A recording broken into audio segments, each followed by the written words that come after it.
of September, Tuesday, a little after 12 noon Mountain Time. Just thought I'd report in and see what's going on in the world, and the news you need today for the world you live in tomorrow. I'm recording this on my Mac with my cell phone and a hotspot, so I hope it takes. This is very odd. These sailors, let's see what's going on here. 4 sailors killed themselves during new missile test. Let's find out what that means. Today's date, 24th. U.S. Navy mass suicide event feared after 4 sailors killed themselves during a new missile test. A rather brief but very sobering new Ministry of Defense report circulating in the Kremlin today, supporting Defense Minister Sergei Shoigu, having just declared, "We don't need aircraft carriers, we need weapons to sink them with," states the gravest dangers to these multi-billion-dollar aircraft carriers as obsolete as battleships, near exclusively operated by the United States Navy, are to their own crews, best evidenced by the 4 U.S. Navy sailors who committed suicide over the past few months, 3 of during this past week alone, all of whom were stationed aboard the USS George H.W. Bush CVN-77 supercarrier, currently in dry dock at its home port in Norfolk, Virginia, and all of whom were involved in equipping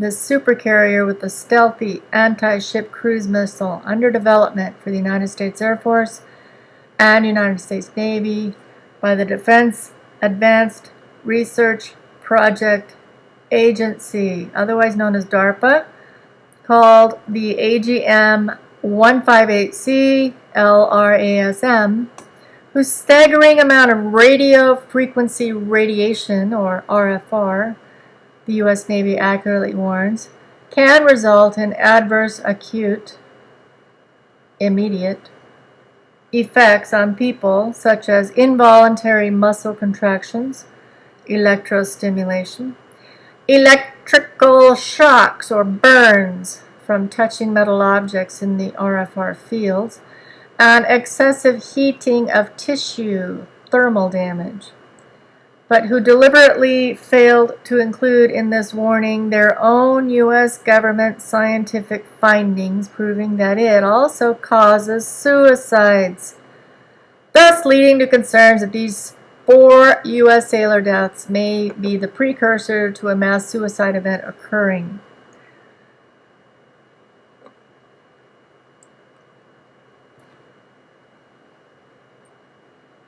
This is from someone on Twitter called Decelerate Your Life, the USS George H.W. Bush, CVN-77. This has to stop.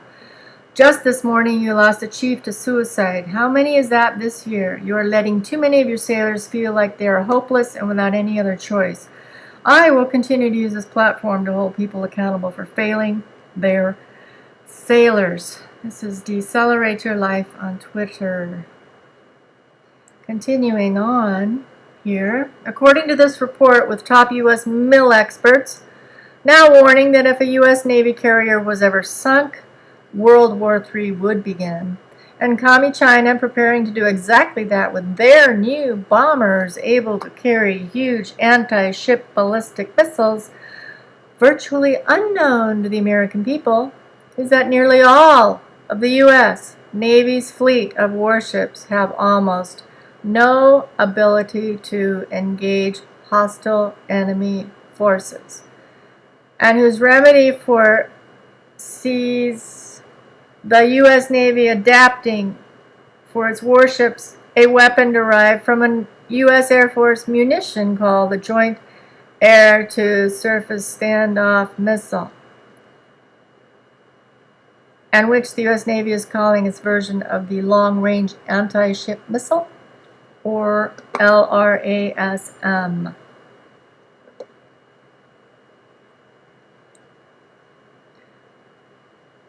Joint Air-to-Surface Standoff Missile. Facts. Precision standoff cruise missile with a 1,000-pound warhead. Weapon navigation is controlled by a global positioning system, aided inertial navigation system. Terminal guidance is provided by an imaging infrared seeker and target recognition system. JASSM is designated to strike both fixed and relocatable targets from ranges outside enemy and air defenses. Combat range, baseline JASSM, greater than 200 miles. Extended range, greater than 500. Mission, affordable, autonomous, long-range conventional, survivable, air-to-ground, precision-guided, standoff cruise missile, compatible with Air Force bomber aircraft, able to strike a variety of high-value, heavily defended, fixed, or relocatable targets. Facts from the Air Force News Agency. What makes U.S. Air Force Munition Joint Air-to-Surface Standoff Missile, JASSM, so formidable, this report notes, is its powerful state-of-the-art navigational and target acquisition electronics, which emit near lethal levels of radio frequency radiation, RF. Isn't that in your cell phone? As all munitions of this type do, and is why it is fired from heavily shielded Rockwell B-1 Lancer bombers that are able to survive nuclear wartime blasts. How do we know that? Okay, moving ahead. There's your photo of a B-1 bomber deploying the JASSM. With the U.S. Navy now converting the U.S. Air Force's Joint Air-to-Surface Standoff Missile into a long-range anti-ship missile to protect their obsolete aircraft carriers and defenseless warships, this report concludes it's not surprising that they're working with the DARPA to accomplish this task, the most critical part of which is how to keep this lethal levels of radio frequency radiation from harming its non-radiation shielded sailors. And though these sailors are given warnings about the grave physical danger radio frequency radiation poses to them, no one is protecting them from the suicides it also causes. Here's your public health warning. All wireless devices emit microwave radiation, a known biological hazard. Computer, landline, Wi-Fi, your smart meter, those kind of towers in your neighborhood, and that dumb phone you carry with you everywhere. Every time you use a wireless device, you're exposed to microwave radiation. World Health labels this radiation as Class 2B possible cancer-causing agent, the same category as lead, DDT, chloroform. Cell phones, cordless, tablets, laptops, smart meters, the more you are around these devices, the more radiation you get. It's harmful to you, these microwave radiation. Scientists link this radiation to diseases, both long-term, short-term, cancer, infertility, DNA damage, damage of fetuses. I'll get back to that in a minute. Sleep problems, memory and behavior problems, heart problems, many others. Many people have become electrohypersensitive, EHS, and cannot tolerate even low exposures, seriously impacting their health, job, housing, and social lives. The regs do not protect you. FCC guidelines were written. They're just guidelines. They were written decades ago and ignore current science linking microwaves to human disease. Cities like San Fran have tried to introduce mandatory health warnings on cell phones, but the wireless industry has suppressed these efforts with lawsuits and economic boycotts.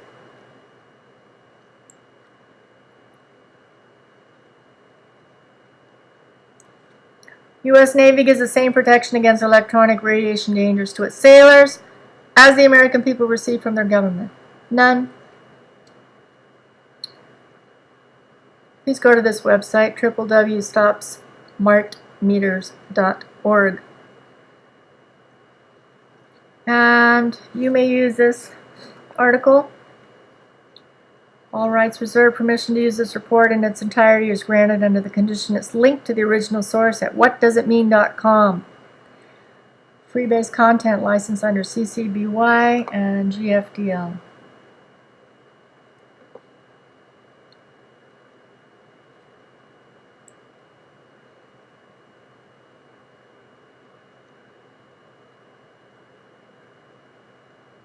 Thanks for watching. I hope you got something out of this. If you want to donate to my coffee fund, it's KOFI in the link under my channel for description. Thumb up or comment or don't. Enjoy your day. Bye for now.